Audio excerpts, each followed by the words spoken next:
guys, nagluluto po ako ng adobo sa dilaw.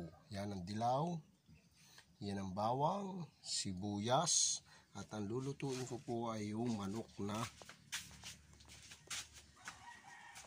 Tagalog. Yan, pinapalambot ko po muna at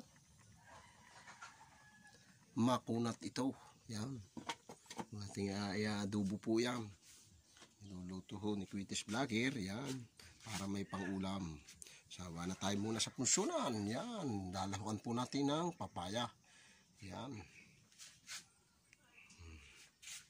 Pag naluto, siya, bulak, tingas mo na.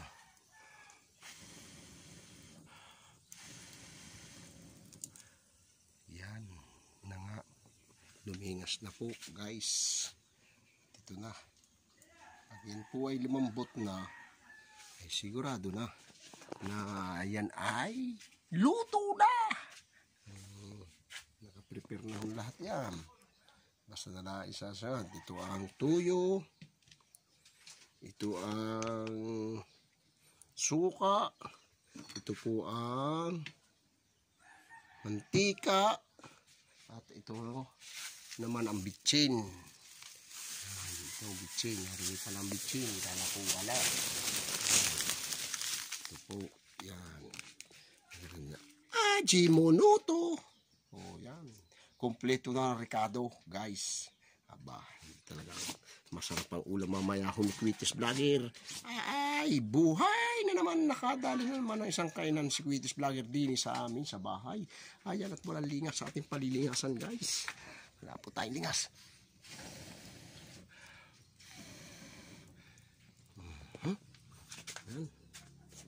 Medyo ang init po guys eh. Mainit. Sobrang init.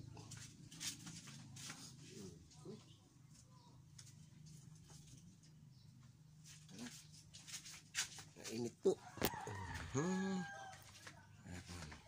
Ito. Oh, wala mapagpatungan ng aking TV. Nice. Oh, ayan. Kanina ho ako yung nagsibak ng kahoy. At kanina ho nagkalit ni Mrs. At walang kahoy. Ay naku, isayang ang tato. Natay na, isayang ang libag. Guys. Oh, nasa labas pa yata. Ay, lahat na mandirigma. Ay, nakauwi na nga kayaw. May nag-alpas.